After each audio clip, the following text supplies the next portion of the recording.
विश्व नियंता कालिया शांत तार विश्व प्रसिद्ध घोषयात्रा जो रथ निर्माण करा घोषयात्रा पर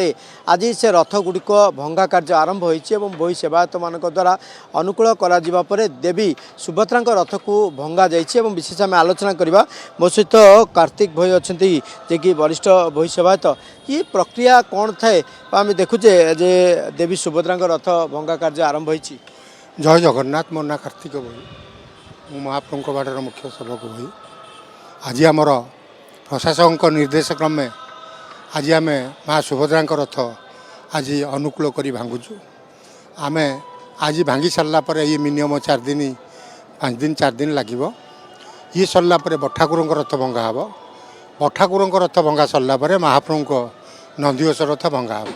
यही प्रकार कार्य आमर मिनिमम 15-20 दिन खंड लगी सारापर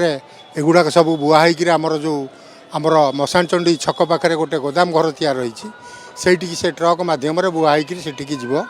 सीटी रखा सेठू काठ चिरा आमर कोठभोग को आमर 3 जन पोस्टिंग अच्छा से चिरिकी आनी डेली बिड़ा बांधिक कोठभोग आमर से काठ पहुँचाऊँच तेणु से हिसाब से आमर 3टाक रथ से जाल काठ हिसाब से व्यवहार करा ये जो रथ जो भंगा जाए तापर किछि किछि अंश जो जो मान प्राप्य था आपण हूँ विश्वकर्मा हूँ ये सब तार कौन विधि रही भंगा है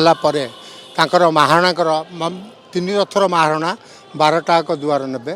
दुआर बड़ार जेकोसी काठ लगी से सब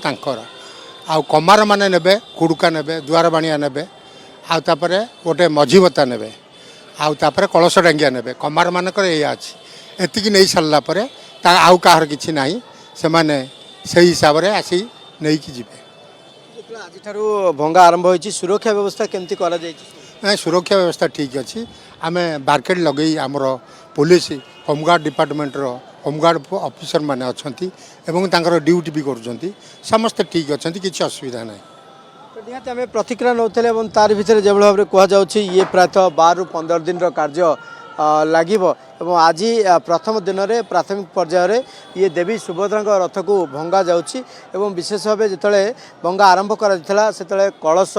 ओलटशुआ पाराभाड़ी एभली भाव में ये कार्य धीरे धीरे करा जाउछि एवं ये प्रायतः 12-15 दिन लगे भंगा कार्य एवं जो काठ जो अंश विशेष गोटे रथर बाहर थाए सेगुड़िक किसी खेई जाए एवं तापर अवशिष्टांश रथर जो अंश विशेष महाप्रभुंकर कोठ भोगरे ये लगी थाए जो जालरे जालनी काठ भाव ये लगी थाए ये कार्य आज आरंभ होइछि एवं विशेष भाव पुलिस प्रशासन पक्षर सुरक्षा व्यवस्था को बेस कड़ाकड़ी कर ये जो रथ त्रय रही से बैरिकेडिंग करा सुरक्षा व्यवस्था कड़ाकड़ी कर